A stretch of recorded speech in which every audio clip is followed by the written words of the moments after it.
মাখা সন্দেশ খেতে আমরা সবাই ভালোবাসি, আর পাকা আমও খেতে আমরা খুবই ভালোবাসি। আজ আমি আপনাদের দারুণ স্বাদের পাকা আমের মাখা সন্দেশ বানানো দেখাবো। বাড়িতে বানিয়ে দেখতে পারেন।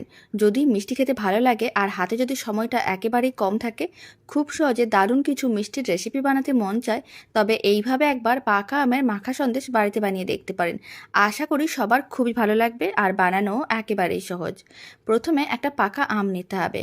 পেছনের অংশটা কেটে ভালো করে জল দিয়ে ধুয়ে নিতে হবে। তারপরে কিন্তু এইভাবে আমের খোসাটা ছাড়িয়ে নিতে হবে। পুরোপুরি আমের খোসাটা ভালো করে ছাড়িয়ে নেওয়ার পরে আমটাকে স্লাইস করে কেটে নিতে হবে। পাকা আমের স্লাইসগুলোকে মিক্সির জারের মধ্যে দিয়ে দিতে হবে। ঢাকনা বন্ধ করে দিতে হবে। খুব ভালো করে সমস্ত কিছু পেস্ট করে নিতে হবে। আর প্লেটের মধ্যে আমি 200 গ্রামের মতন ছানা নিয়েছিলাম। 200 গ্রাম ছানাটাকে প্লেটের মধ্যে নিয়ে 4-5 মিনিট ভালো করে মেখে নিতে হবে, যাতে ছানার মধ্যে কোনো রকমের দলা না থাকে।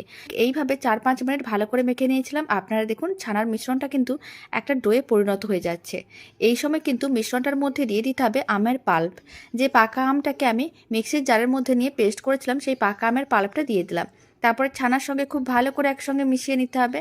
ভালো করে মিশিয়ে নেওয়ার পরে মিশ্রণটাকে এক সাইডে রেখে দিচ্ছি। আর একটা কড়াইকে গ্যাসের ওভেনের উপরে বসিয়ে দিতে হবে। কড়াইয়ের মধ্যে দিতে হবে মেজারিং কাপের হাফ কাপের মতন জল। এখানে 100 ml এর মতন জল দিয়েছিলাম। আর আমি ওই কাপের হাফ কাপের মতন গুঁড়ো দুধ দিলাম। লো ফ্লেমে গুঁড়ো দুধটা খুব ভালো করে মিশিয়ে নিতে হবে। লো ফ্লেমে গুঁড়ো দুধটা খুব ভালো করে মেশানো হয়ে যাবে, তখন এর মধ্যে দিতে হবে 2 চামচের মতন চিনি। চিনির পরিমাণটা খুব বেশি দেওয়ার দরকার নেই, কারণ মাখা সন্দেশে অতিরিক্ত মিষ্টি একেবারেই ভালো লাগে না। মাখা সন্দেশটা হালকা মিষ্টি খেতে অনেক বেশি ভালো লাগে। আর গুঁড়ো দুধেরও একটা মিষ্টি থাকে, পাকা আমেও মিষ্টি থাকে, তাই 2 চামচের মতন চিনি যথেষ্ট। যখন চিনিটা ভালো করে মিশিয়ে নেওয়া হয়ে যাবে আর চিনিগুলো মেল্ট হয়ে যাবে, তখন ফ্লেমটা লোতে রেখে সমস্ত ছানা ও আমের মিশ্রণটা দিয়ে দিতে হবে। আর লো ফ্লেমে খুব ভালো করে মিশিয়ে নিতে হবে। 2 থেকে 3 মিনিট মিডিয়াম ফ্লেমে নাড়াচাড়া করে রান্না করে নিতে হবে, মানে একটু ঘন করে নিতে হবে। খুব বেশি ঘন করার দরকার নেই। মাখা সন্দেশের মিশ্রণটা হালকা একটু ঘন করে নেওয়ার পরে কিন্তু যখন ঠান্ডা হয়ে যাবে, খুব সুন্দরভাবে সেট হয়ে যাবে। আর যদি খুব বেশি মিশ্রণটাকে ঘন করে নেওয়া হয়, তাহলে কিন্তু মাখা সন্দেশটা একটু শক্ত হয়ে যেতে পারে। তাহলে কিন্তু নরম পাকের মাখা সন্দেশ হবে না, বা খেতেও একটু ভালো লাগবে না।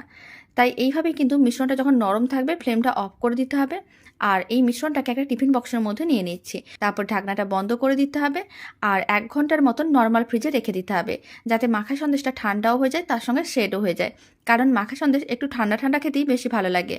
দারুণ স্বাদের পাকা আমের মাখা সন্দেশ একেবারেই রেডি। আপনারা দেখুন খুব সুন্দরভাবে কিন্তু মাখা সন্দেশটা সেট হয়েছে। বাড়িতে বানিয়ে দেখতে পারেন। বানানো তো একেবারেই সহজ, আর খেতেও ভীষণ ভালো হয়। বাড়িতে বানালে কমেন্ট বক্সে জানাতে একেবারেই ভুলবেন না খেয়ে আপনাদের কেমন লাগলো।